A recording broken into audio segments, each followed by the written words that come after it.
Hi there, my name is Audrey, and today I'm 30 years old. I have a story to share about how I became a millionaire thanks to two greedy people. Let's just say karma always catches up to those who do wrong.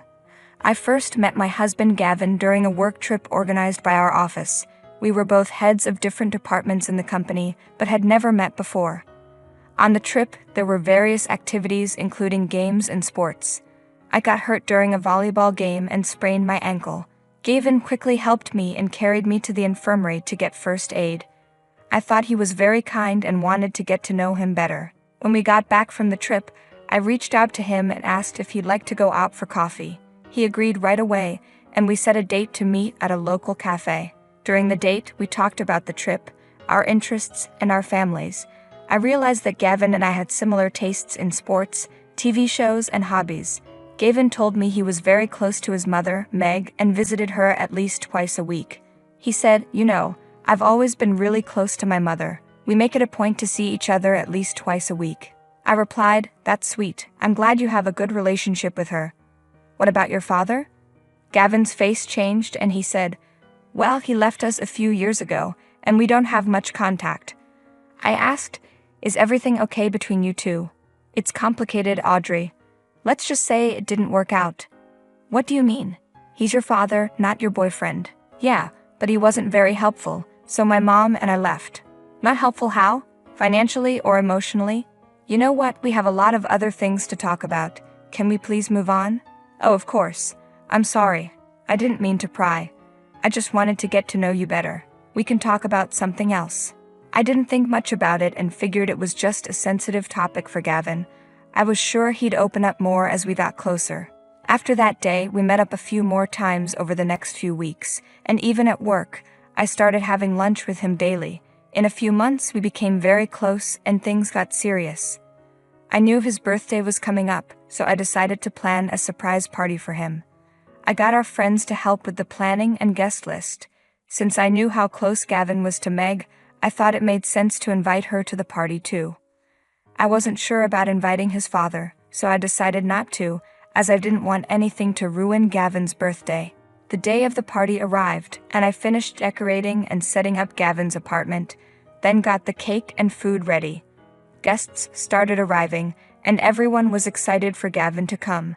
Just before Gavin was supposed to arrive, a middle-aged woman walked to the door. She was dressed in a fancy green evening gown and had a branded handbag.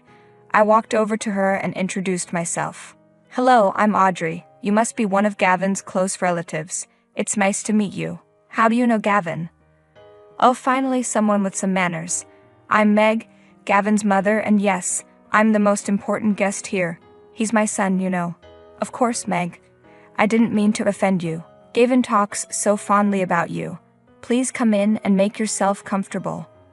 Well, I should hope so. I practically raised him all by myself. I hope you've done a decent job planning this party.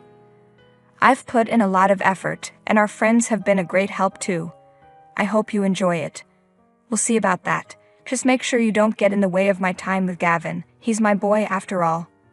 Of course, I wouldn't want to come between you two. Gavin cherishes his relationship with you, and I respect that. However, Meg didn't seem impressed by anything I did. She loudly criticized the decorations and even started insulting the other guests at the party. I didn't react to any of Meg's actions and kept being polite, hoping she would eventually like me. Soon, I heard Gavin's car approaching, so I went outside to greet him. The surprise party went well, and Gavin was thrilled with the effort I had put in. We cut the cake and gave him our presents. Meg insisted on being next to Gavin in all the pictures, even the ones with just him and me. She also claimed her gift was the best, and Gavin would love it the most. To my surprise, Gavin didn't stop Meg from making a fuss. Instead, he catered to all her demands, making sure she was always by his side. When it was time for dinner, everyone took their seats at the table. Gavin stood up to make a toast, thanking everyone for coming to his birthday party. He said he had a very important announcement to make and was glad everyone was there to hear it. Before I could react, he got down on one knee, pulled out a ring, and asked me to marry him.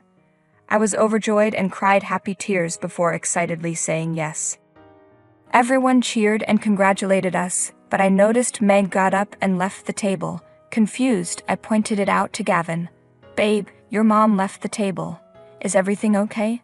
We should find her and get her blessing. She'll be upset if we don't.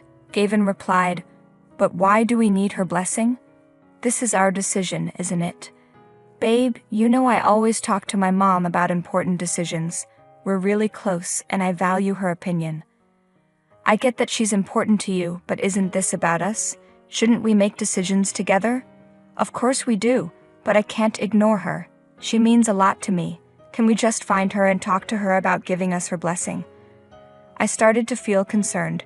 No one should be that dependent on their parents, but I let it go because I loved him and wanted his mother to approve of me too. We searched for Meg all over the house but couldn't find her. Eventually, we saw her sitting quietly in the backyard. We approached her and asked for her blessing, which she reluctantly gave after Gavin asked. Gavin apologized, saying, Mom, I'm sorry I didn't talk to you before proposing to Audrey. It just happened in the moment and I thought it was the perfect time. Meg responded, Well, Gavin, you usually discuss big decisions with me. I felt left out this time. I know, and I didn't mean to upset you. I planned to talk to you the next day, but the surprise party changed everything. I understand it was unexpected, but you should have found a way to talk to me before making such a big decision. You're right, Mom. I should have. I got caught up in the excitement, and Audrey has been so amazing and supportive. I wanted to show her how much she means to me. I can see you really love her, Gavin. I just want you to remember to include me in your life, especially with important matters. I promise, Mom, I'll work on communicating better with you. You're an important part of my life, and I want you to be part of Audrey's and my journey together. That's all I ask, dear. I decided not to listen to the rest of their conversation because I started feeling like I was eavesdropping, even though I wasn't. As I walked away, I heard Meg telling Gavin that I wasn't good enough for him, that he should reconsider marrying me, and that I wasn't beautiful enough and was only interested in Gavin for his money. I ignored Meg's taunts and pretended I didn't hear them. Over the next few weeks, we started planning our wedding. Meg didn't help with any of the preparations. She tried to dictate which dress I should wear and threw a tantrum when I told her I wanted to choose my own. She also met with me a few times to tell me that I should pay more than half of the wedding expenses, saying I was lucky to be marrying Gavin and needed to contribute. I didn't take these incidents to heart, thinking she would warm up to me once we were married. Finally, after weeks of planning, my wedding day arrived. I was in my dressing room, surrounded by my bridesmaids and my mother, getting ready. Everyone told me how beautiful I looked in my flowing white dress. Then I heard a knock at the door and saw Meg walk in. To my shock, she was wearing a white wedding dress. Why are you wearing a wedding dress? I asked. Today is my son's wedding day, and it's more important to me than anything else, Meg replied. I chose to wear this dress to highlight my significance as the mother of the groom. I understand it's an important day for you, but isn't it customary for the bride to wear white? It might take away from Audrey's moment, my mother pointed out. Well, that's not my concern, Meg said. Gavin is my only son, and I deserve attention on this occasion too. Of course, Meg, my mother said, but today is primarily about Audrey and Gavin's love and commitment. It's their special day. I know that, but I'm just making a statement. My presence here matters as much as anyone else's, Meg insisted. I was furious but decided not to cause a scene and ruin the day. The rest of the ceremony went well. We exchanged vows and rings, and it was emotional for both of us since we had been waiting for this day for a long time. During the wedding planning, I had asked Gavin to handle the guest list. I noticed he hadn't included his father and asked if he was sure about that decision. Gavin said his father had abandoned them and had no place at such an important celebration. I wanted to change his mind but decided to drop the subject, not wanting to upset him. The months after our wedding were blissful. We spent every moment together and started planning to buy our own house. Gavin and I had always wanted to live together, but decided to get married first before making such a decision. We began house hunting, spending a few hours every day looking for our dream home. One day, Gavin called me at work. Hey babe, I'm sorry, but an important meeting has come up. I won't be able to go house hunting with you today. No worries, darling, it happens. Don't stress about it. I can handle it on my own. Oh, thanks for understanding. I'll make it up to you, I promise. You better. Just focus on your meeting and we'll catch up later. Love you. Love you too, babe.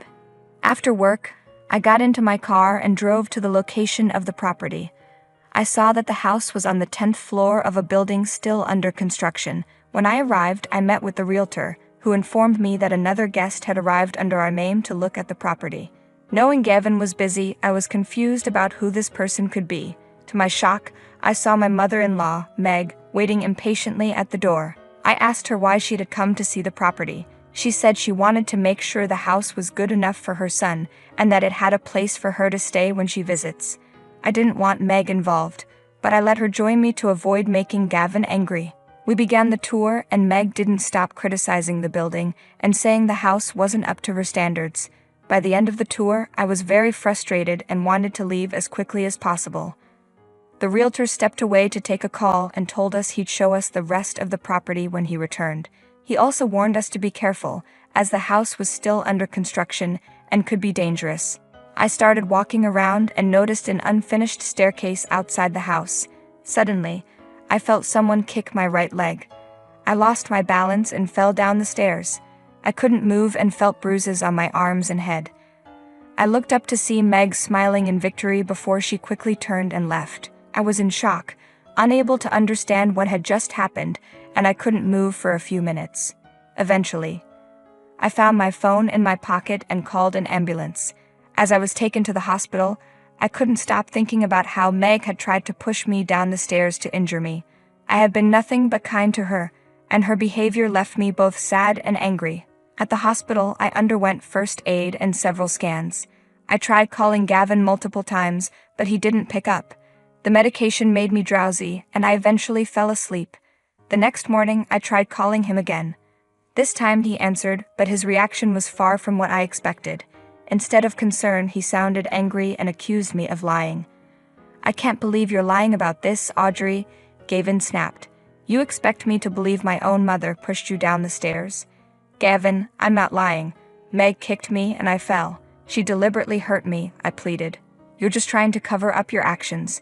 My mother said you were being aggressive. She would never hurt you for no reason," he retorted. "I can't believe you're taking her word over mine. She's been manipulating you, Gavin," I cried. "Stop it. She would never lie to me. She's my mother. I thought you loved me and trusted me. But now I need to be with her. She's in shock because of what you did," he said coldly. "You're choosing her over me, Gavin? After everything we've been through?" I asked, heartbroken. "You brought this on yourself, Audrey. Maybe you deserve this for what you did," he replied. I couldn't believe what I was hearing. I began to cry and ended the call, overwhelmed with grief and disbelief. For the next 2 days, I was in shock. My injuries started to heal, and my parents visited, shocked at Gavin's reaction. My father suggested I look into Gavin's father, suspecting there was more to the story. Taking his advice, I hired a private investigator and contacted Gavin's father, Neil. At first, Neil was confused about who I was, but he soon understood the situation. I divorced Meg and left because she and Gavin were using me for my money. Gavin tried to steal from me by transferring my company into his name, Neil revealed. "Oh my goodness, I had no idea. That's terrible," I exclaimed. "Yes, it was a tough decision, but I couldn't let them take advantage of me any longer." "I want you to know that they're never up to any good," Neil warned. "Thank you, Neil. I believe you and I appreciate your help," I said. "I'm glad you do. I have a plan to handle this situation. I need you to get Gavin and Meg to visit you at the hospital tomorrow morning," Neil explained. "Why do you want them to come here?" I asked, feeling uneasy. "I need to confront them about their actions and protect you from further harm. It's time they face the consequences," Neil said firmly. Despite my fear and reluctance to see either Meg or Gavin, I knew I had to trust Neil if I wanted justice. I called Gavin and told him I had a special gift for him and Meg to apologize.